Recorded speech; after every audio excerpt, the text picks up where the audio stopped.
नमस्कार दोस्तों, स्वागत है आपका हमारे YouTube चैनल पर। आज फिर हम आपके लिए लेकर आए हैं कुछ बहुत ही महत्वपूर्ण प्रश्न ओलंपिक गेम से संबंधित। तो वीडियो में आप लास्ट तक बने रहिएगा। आज हम ओलंपिक गेम से संबंधित महत्वपूर्ण प्रश्नों को सॉल्व करेंगे। तो चलिए शुरू करते हैं आज का वीडियो।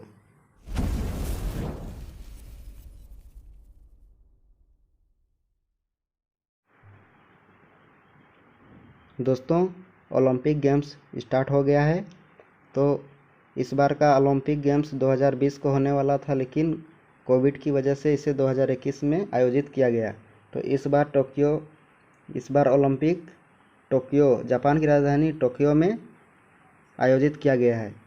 तो इस बार का ओलंपिक्स गेम टोक्यो में आयोजित किया गया है। तो टोक्यो ओलंपिक्स में भारत को अब तक कितने पदक मिल चुके हैं वो हम देखते हैं, जो करंट अफेयर्स की दृष्टि से काफ़ी महत्वपूर्ण है। आप याद रखिएगा भारत को कितने पदक मिले हैं। तो देखते हैं, चलिए शुरू से। तो देखिए, मीराबाई चानू एक को रजत पदक मिला है। मीराबाई चानू को क्या पदक मिला है? Silver medal. सिल्वर मेडल किस चीज़ के लिए मिला है उन्हें? भारोत्तोलन 49 kg कैटेगरी के लिए उन्हें सिल्वर मेडल मिला है। दूसरा, भारतीय हॉकी टीम को कांस्य पदक मिला है। भारतीय हॉकी टीम के कप्तान कौन है? मनप्रीत सिंह। इन्हें मिला है ब्रॉन्ज मेडल, कांस्य पदक। अगला देखिए, पीवी सिंधु को कांस्य पदक मिला है बैडमिंटन के लिए इन्हें मिला है कांस्य पदक। अगला देखिए, लवलीना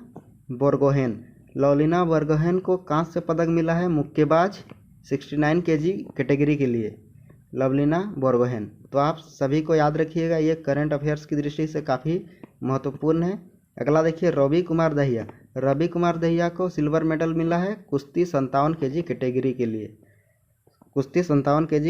के लिए। अगला देखिए, बजरंग पुनिया को मिला है कांस्य पदक कुश्ती 65 kg के लिए। तो आप सभी को एक बार ध्यान से देख लीजिएगा, आप इसका स्क्रीनशॉट ले लीजिए, ये परीक्षा की दृष्टि से काफ़ी महत्वपूर्ण है। तो चलिए चलते हैं अगले स्लाइड पर। देखिए, टोक्यो ओलंपिक 2020 में भारत को मिला पहला गोल्ड मेडल। दोस्तों, आज 7 तारीख को नीरज चोपड़ा को भारत को पहला गोल्ड मेडल दिलाया। इन्होंने भाला फेंक में मिला स्वर्ण पदक अर्जित किया। उन्होंने कितनी दूरी भाला फेंका था? 87.58 मीटर। दोस्तों, कितना? 87.58 मीटर उन्होंने भाला फेंका था और इन्हें स्वर्ण पदक यानी गोल्ड मेडल मिला है। तो चलिए चलते हैं। तो चलिए दोस्तों, देखते हैं ओलंपिक से कुछ रिलेटेड कुछ महत्वपूर्ण टॉपिक को। तो देखिए, अंतर्राष्ट्रीय ओलंपिक समिति का गठन 23 जून 1894 को इसका स्थापना किया गया था। तो आप याद रखिएगा, अंतर्राष्ट्रीय ओलंपिक समिति इंटरनेशनल ओलंपिक कमेटी का गठन 23 जून 1894 ईस्वी को किया जाता है। 23 जून को अंतर्राष्ट्रीय ओलंपिक दिवस मनाया जाता है। 23 जून को आप याद रखिएगा, अंतर्राष्ट्रीय ओलंपिक दिवस मनाया जाता है। देखिए, मुख्यालय ल्यूसाने स्विट्जरलैंड के अंदर स्थित है। अंतर्राष्ट्रीय ओलंपिक समिति का मुख्यालय कहाँ स्थित है? ल्यूसाने, स्विट्जरलैंड। अभी अध्यक्ष कौन है? थॉमस बैक इसके अध्यक्ष हैं। आधिकारिक भाषा कौन कौन सी है? अंग्रेजी और फ्रेंच इसके आधिकारिक भाषा है। और सदस्य देश, अभी इसके एक्टिव मेंबर कितने हैं? 105 देश अभी इसके एक्टिव मेंबर है। तो आप अंतर्राष्ट्रीय ओलंपिक समिति से रिलेटेड कुछ पॉइंट थे जो मैंने आपको बता दिया, आप याद रखिएगा। तो चलिए चलते हैं अगले स्लाइड पर। भारतीय ओलंपिक संघ, इंडियन ओलंपिक एसोसिएशन, इसकी स्थापना कब हुई थी? इसकी स्थापना हुई थी 1927 ईस्वी को। इसका मुख्यालय कहाँ है? नई दिल्ली। अध्यक्ष कौन है? नरेंद्र बत्रा। इसके अध्यक्ष है नरेंद्र बत्रा। तो आप याद रखिएगा, भारतीय ओलंपिक संघ। तो दोस्तों, अब हम तो दोस्तों अब हम ओलंपिक गेम से रिलेटेड कुछ ऑब्जेक्टिव क्वेश्चंस को देखते हैं। तो चलिए शुरू करते हैं। इनमें से कौन सा खेल ओलंपिक्स में सम्मिलित नहीं है? इनमें से कौन सा खेल है जो ओलंपिक्स में सम्मिलित नहीं है? तो उसका सही आंसर होगा cricket. Option number C cricket. Cricket का ओलंपिक में सम्मिलित नहीं है। तो चलिए चलते हैं अगले प्रश्न पर। यह रहा अगला प्रश्न। ओलंपिक ध्वज पर अंकित 5 छल्ले किसके प्रतीक हैं? ओलंपिक ध्वज पर 5 छल्ले किसके प्रतीक हैं? ये रहा ओलंपिक्स के 5 छल्ले। ये जो 5 रिंग्स है ये किसके प्रतीक है?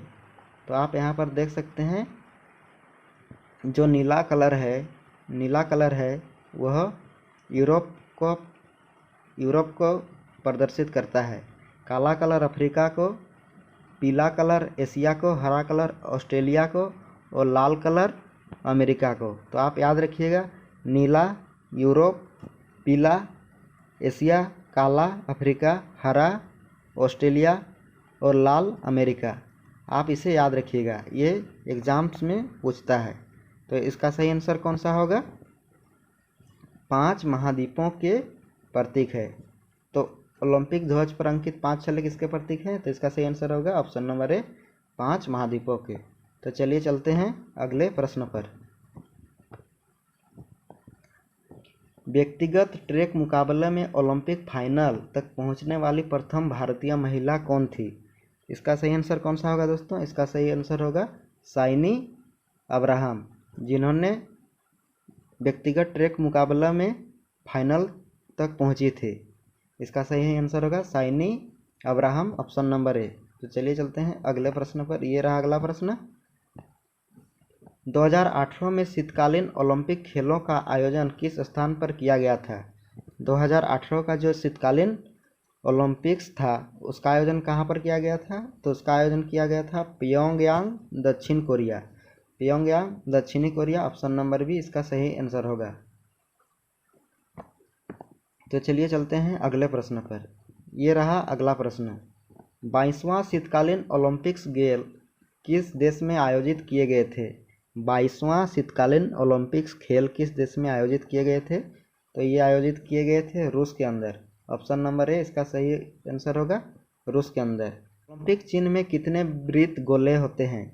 ओलंपिक चिन्ह में कितने वृत्त गोले होते हैं? इसका सही आंसर होगा ऑप्शन नंबर डी, 5। कौन कौन से होते हैं? नीला यूरोप, पीला एशिया, हरा ऑस्ट्रेलिया, लाल अमेरिका और काला अफ्रीका। ये 5 महाद्वीपों को प्रदर्शित करते हैं। तो आप इसे याद रखिएगा। तो चलिए चलते हैं अगले प्रश्न पर। ये रहा अगला प्रश्न। आधुनिक ओलंपिक खेल का प्रथम आयोजन कब हुआ था? आधुनिक ओलंपिक खेल का प्रथम आयोजन कब हुआ था? तो इसका आयोजन हुआ था सबसे पहले 1896 ईस्वी में ओलंपिक खेल का आयोजन। तो चलिए चलते हैं अगले प्रश्न पर। ये रहा अगला प्रश्न। लैटिन भाषा में ओलंपिक खेलों का आदर्श बाइक क्या है? ओलंपिक खेलों में आदर्श बाइक लैटिन भाषा में कौन सा होगा? ये होगा सिटियस, अल्टस और फ्रस्टस। ऑप्शन नंबर ए इसका सही आंसर होगा सिटियस, अल्टस और फ्रस्टस। इसका क्या मतलब होता है? इसका अंग्रेजी में मतलब होता है फास्टर, हायर और स्ट्रॉन्गर। तो चलिए चलते हैं नेक्स्ट क्वेश्चन पर। ओलंपिक के मोटो सिटियस, अल्टस, फ्रस्टस का शाब्दिक अर्थ क्या है? तो इसका शाब्दिक अर्थ क्या है? और तेज, और ऊंचा और शक्ति का भरपूर प्रदर्शन। टोक्यो ओलंपिक 2021 में एक नया वर्ड को जोड़ा गया है, वो कौन सा है? टुगेदर। वो कौन सा है? टुगेदर, यानी कि साथ साथ। ये रहा अगला क्वेश्चन। आधुनिकीकरण ग्रीष्मकालीन ओलंपिक्स खेल का सर्वप्रथम कहाँ आयोजित किया गया था? तो इसका आयोजित कहाँ किया गया था? ये एथेंस के अंदर किया गया था। ऑप्शन नंबर ए इसका सही होगा एथेंस। अगला प्रश्न देखिए। किस महाद्वीप में अब तक एक भी बार ओलंपिक्स खेल का आयोजन नहीं किया गया है? किस महाद्वीप में अब तक एक भी बार ओलंपिक्स खेल का आयोजन नहीं किया गया है? इसका सही आंसर होगा अफ्रीका। अफ्रीका के अंदर अब तक एक भी बार ओलंपिक्स खेल का आयोजन नहीं किया गया है। सही आंसर होगा ऑप्शन नंबर सी। अगला प्रश्न देखिए, ओलंपिक्स खेलों में महिलाओं की भागीदारी सर्वप्रथम कब प्रारंभ हुई? महिलाओं की भागीदारी सबसे पहले कब प्रारंभ हुई थी?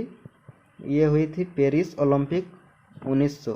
Paris Olympic 1900, option number B इसका सही आंसर होगा, पेरिस ओलंपिक। अगला प्रश्न देखिए, ओलंपिक्स खेलों में शुभांकर की शुरुआत सर्वप्रथम कब हुई? शुभांकर की शुरुआत सबसे पहले कब हुई थी? सबसे पहले हुई थी Mexico city Olympics 1968। Option number ए होगा इसका सही आंसर। लेकिन शुभांकर का आधिकारिक रूप से प्रयोग कब किया गया था? तो उसका आंसर होगा म्यूनिख ओलंपिक 1972। तो आप याद रखिएगा ओलंपिक में शुभांकर की शुरुआत कब हुई थी, तो इसका सही आंसर होगा ऑप्शन नंबर ए मेक्सिको सिटी ओलंपिक्स। ये देखिए अगला प्रश्न, ओलंपिक के किसी स्पर्धा के फाइनल तक पहुंचने वाली प्रथम भारतीय महिला कौन है? तो इसका सही आंसर होगा PT Usha. Option number D इसका सही आंसर होगा, जो बिना किसी स्पर्धा के फाइनल तक पहुंचने वाली प्रथम भारतीय महिला है। तो चलिए चलते हैं अगले प्रश्न पर। तो दोस्तों ये देखिए अगला प्रश्न, किस वर्ष भारत ने ओलंपिक खेलों में हॉकी का पहला स्वर्ण जीता? तो इसका सही आंसर होगा ऑप्शन नंबर डी 1928 ईस्वी में। 1928 ईस्वी में भारत ने पहला हॉकी का स्वर्ण पदक जीता। तो उस टाइम कप्तान कौन थे? मेजर ध्यानचंद। आपने उनका नाम तो सुना ही होगा, मेजर ध्यानचंद, जिन्हें हॉकी का जादूगर भी कहा जाता है। हाल ही में प्रधानमंत्री नरेंद्र मोदी ने राजीव गांधी खेल रत्न पुरस्कार को मेजर ध्यानचंद जी के नाम पर करने का प्रस्ताव पारित किया है। तो आप इसे भी ध्यान रखिएगा, ये करेंट से रिलेटेड है, तो ये एग्जाम्स में पूछा जा सकता है। तो आप इसे याद रखिएगा, राजीव गांधी खेल रत्न पुरस्कार को मेजर ध्यानचंद के नाम पर किया जाने का प्रस्ताव किया गया है। तो चलिए चलते हैं अगले प्रश्न पर। देखिए अगला प्रश्न, ओलंपिक शब्द ओलंपस से आया है, जो नाम है एक, तो किस चीज़ का नाम है ओलंपस? यह है पर्वत का नाम। ओलंपिक पर्वत के नाम से आया है, जो पर्वत का नाम है। तो चलिए चलते हैं अगले प्रश्न पर।